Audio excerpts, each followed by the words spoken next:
Good morning students. आज हम अध्ययन करेंगे धात्री अवस्था में पोषक तत्वों की मांग, न्यूट्रिशनल रिक्वायरमेंट ड्यूरिंग लैक्टेशन। इससे पहले के वीडियो में हमने डिस्कस किया था कि लैक्टेशन पीरियड क्या होता है, डेफिनेशन उसकी क्या है, और जो लैक्टेशन का प्रोसेस है उसका जो धात्री माता है उसके लिए क्या बेनिफिट्स हैं, और जो इन्फेंट है या शिशु है उसके लिए ब्रेस्ट फीडिंग के क्या क्या फ़ायदे हैं, इन सब के बारे में चर्चा हमने इससे पहले के अध्याय में की थी। आज हम अध्ययन करेंगे कि धात्री अवस्था, जो कि एक विशेष शारीरिक अवस्था है महिला के जीवन की, उस अवस्था में महिला को के पोषक तत्वों की मांग में क्या क्या परिवर्तन होते हैं, और ICMR जो है, Indian council of medical research, उनके द्वारा जो RDA प्रस्तावित किया गया है धात्री माता के लिए, वो RDA की वैल्यूज़, RDA के अंदर जो पोषक तत्वों की मात्राएं बताई गई हैं वो क्या क्या हैं, आज इन सब के बारे में हम विस्तार से चर्चा करेंगे। सर्वप्रथम तो हम ये जान लें कि धात्री अवस्था जो होती है, इस अवस्था में जो पोषक तत्वों की मांग बढ़ रही है, या हम यूँ कहें कि सामान्य स्थिति से इस अवस्था में पोषक तत्वों की मांग में कोई परिवर्तन आ रहा है, तो वो क्यों आ रहा है, इसका पीछे कारण है कि प्रसव के बाद की यह अवस्था है, और इस अवस्था में जो धात्री माता है वह उसके ब्रेस्ट से मिल्क का सिक्रीशन होता है, दुग्ध का उत्पादन होता है, और इसी मिल्क को शिशु द्वारा ग्रहण किया जाता है, और शिशु जो है वो पूरी तरह से माता के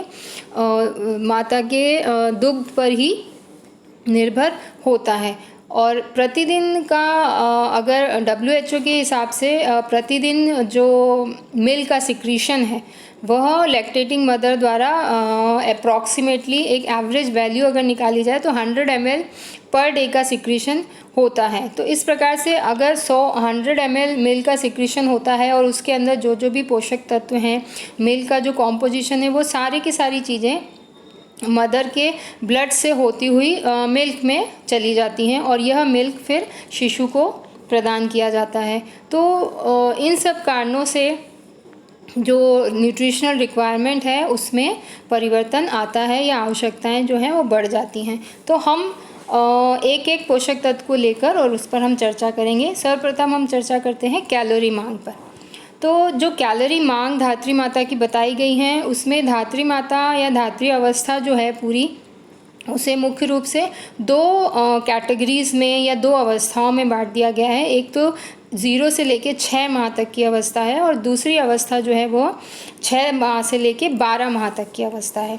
तो इस प्रकार इन अवस्थाओं में जो साधारण क्रियाशील महिला, मध्यम क्रियाशील महिला और अधिक क्रियाशील महिला, तीनों ही प्रकार की महिलाओं का क्रियाशीलता के आधार पर परिवर्तन, कैलोरी मांग में परिवर्तन होता है।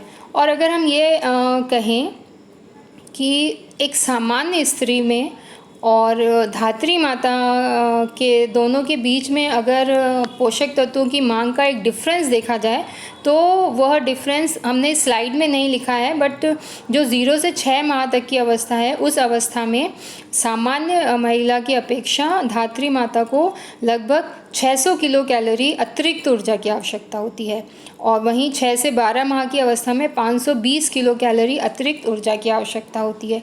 और इन्हीं आवश्यकताओं को यदि सामान्य आवश्यकताओं में जोड़ दिया जाता है, जो एक सामान्य क्रियाशील महिला और मध्यम क्रियाशील और अधिक क्रियाशील महिला की जो आवश्यकताएं हैं, उनमें अगर इन अतिरिक्त मात्राओं को जोड़ दिया जाए, तब जो पूरे एक दिन की कैलोरी की रिक्वायरमेंट निकल कर आती है, वह कैलोरी रिक्वायरमेंट आपको यहाँ स्लाइड में दिखाई दे रही है। जैसे हम बात करें साधारण क्रियाशील महिला, तो साधारण क्रियाशील जो धात्री माता है उसको प्रतिदिन 2500 किलो कैलोरी की आवश्यकता होती है 6 माह तक, और 6 से 12 माह तक 2420 किलो कैलोरी उसको आवश्यक होता है। इसी प्रकार जो मध्यम क्रियाशील धात्री माता है, उसे 0 से 6 माह तक की अगर हम बात करते हैं तो 2830 किलो कैलोरी की आवश्यकता प्रतिदिन होती है, और 6 से 12 माह की अवस्था में 2750 किलो कैलोरी की आवश्यकता होती है। इसी प्रकार हम बात करते हैं अधिक क्रियाशील धात्री माता। तो अधिक क्रियाशील धात्री माता, क्योंकि उनकी क्रियाशीलता अधिक होती है, तो बॉडी से होने वाला एनर्जी का एक्सपेंडिचर ज़्यादा है, इसलिए इनटेक भी ज़्यादा होता है। तो वो डिफरेंस आपको इस टेबल में साफ साफ दिखाई दे रहा है। तो जो लैक्टेटिंग मदर अधिक क्रियाशील हैं उन्हें 0 से 6 माह तक की अवस्था में आप देखेंगे 3450 किलो कैलोरी की आवश्यकता होती है, और वहीं 6 से 12 माह की अवस्था में जब आते हैं तो 3370 किलो कैलोरी की आवश्यकता होती है। तो इस प्रकार ये जो आवश्यकताएं हैं वो सामान्य अवस्था से थोड़ी ज़्यादा हैं, और ये आवश्यकताएं इसलिए ज़्यादा हैं क्योंकि दुग्ध का स्त्रवण हो रहा है, अतिरिक्त मात्रा में ऊर्जा की आवश्यकता हो रही है। इसके बाद हम चर्चा करते हैं दूसरा मुख्य पोषक तत्व है प्रोटीन। जैसा कि आपको पता है प्रोटीन जो होता है बच्चों वो शरीर निर्माणात्मक कार्य करता है, और क्योंकि मिल्क का सिक्रीशन हो रहा है, और हम इससे पहले हम बात कर चुके हैं कि WHO ने, वर्ल्ड हेल्थ ऑर्गेनाइजेशन ने हमें ये बताया है कि मदर के ब्रेस्ट से एक एवरेज जो मिल्क का सिक्रीशन होता है पर डे का वो 800 से 850 ml तक होता है। तो इस स्त्रवण में अगर देखा जाए तो प्रोटीन कितना प्राप्त होता है, तो वह प्रोटीन जो है वो 10.2 gram protein per day protein secrete होता है मिल्क के द्वारा। तो इस हिसाब से अतिरिक्त प्रोटीन की आवश्यकता धात्री अवस्था में होती है, और यहाँ पर कुछ जो मात्राएं बताई गई हैं आपको टेबल में वो इस प्रकार हैं।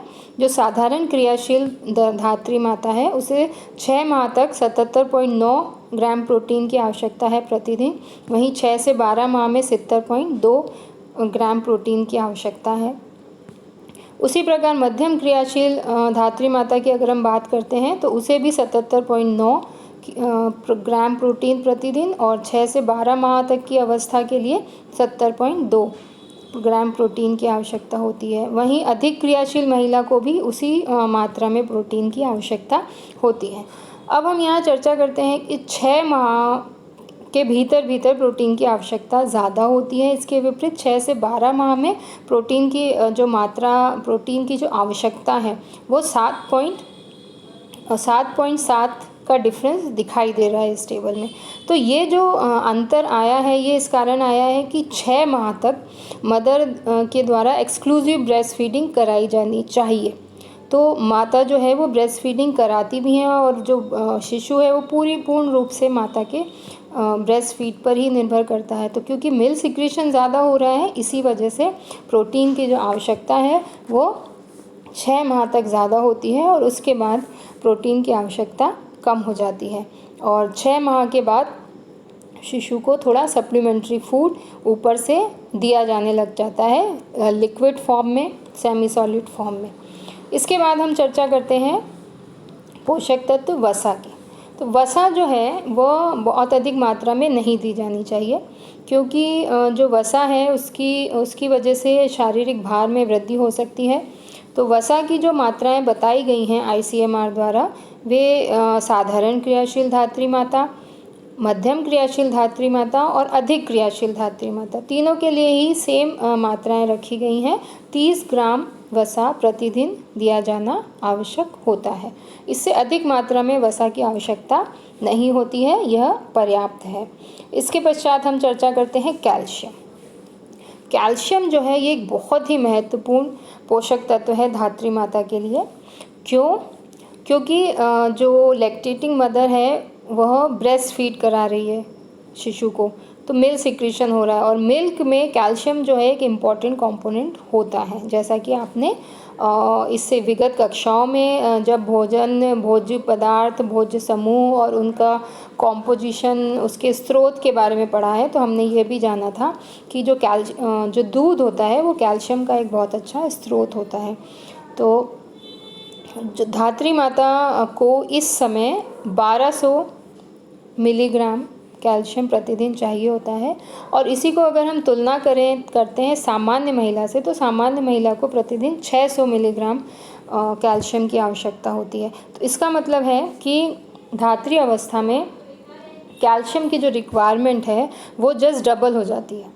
जहाँ साधारण महिला को, सामान्य अवस्था में जो महिला है उसे 600 मिलीग्राम चाहिए, वहीं धात्री अवस्था में चाहे वो साधारण क्रियाशील है, मध्यम क्रियाशील है, अधिक क्रियाशील है, तीनों ही अवस्थाओं में या तीनों ही प्रकार की क्रियाशीलता में धात्री माता को 1200 मिलीग्राम कैल्शियम की आवश्यकता होती है। इसके बाद हम बात करते हैं अन्य पोषक तत्वों में आयरन। आयरन जो है यह भी अत्यंत आवश्यक पोषक तत्व है और साधारणतः यह देखा गया है कि भारतीय महिलाओं में चाहे वो सामान्य स्थिति की महिला है, चाहे विशेष शारीरिक अवस्था जैसे गर्भावस्था या धात्री अवस्था की महिला है, लौह तत्व की कमी शरीर में देखी जाती है। तो इसकी जो कमी देखी जाती है, इसके पीछे जो मुख्य कारण है वो यह है कि महिलाओं के द्वारा लौह तत्व युक्त भोजन का सेवन कम किया जाता है। तो सेवन जब कम किया जाता है तो धीरे धीरे रक्त में लौह तत्व की कमी हो जाती है और जिसकी वजह से हीमोग्लोबिन का जो लेवल है वह भी कम हो जाता है। तो धात्री अवस्था में अगर देखा जाए तो साधारण क्रियाशील, मध्यम क्रियाशील और अधिक क्रियाशील तीनों ही अवस्थाओं में लौह तत्व की जो मात्रा है वो 25 मिलीग्राम प्रतिदिन की मात्रा निर्धारित करी है और यह मात्रा प्रतिदिन लिया जाना अत्यंत आवश्यक है, अन्यथा शरीर में लौह तत्व की कमी हो जाती है। तो इस प्रकार कुछ मुख्य पोषक तत्व थे जिनकी चर्चा हमने करी और इन पोषक तत्वों की मात्राएं जो कि धात्री अवस्था में आवश्यकताएं धात्री अवस्था में बढ़ जाती हैं, तो भोजन जो है धात्री अवस्था में इस प्रकार का दिया जाना चाहिए या हम यूँ कहें कि इस तरह से आहार आयोजन किया जाना चाहिए कि इन पोषक तत्वों की आवश्यकताओं को पूर्ण किया जा सके। अगले अध्याय में हम अध्ययन करेंगे कि धात्री अवस्था में किस तरह से आहार आयोजन किया जाना चाहिए, क्या क्या भोज्य पदार्थ हैं जिनको सम्मिलित किया जाना चाहिए। धन्यवाद।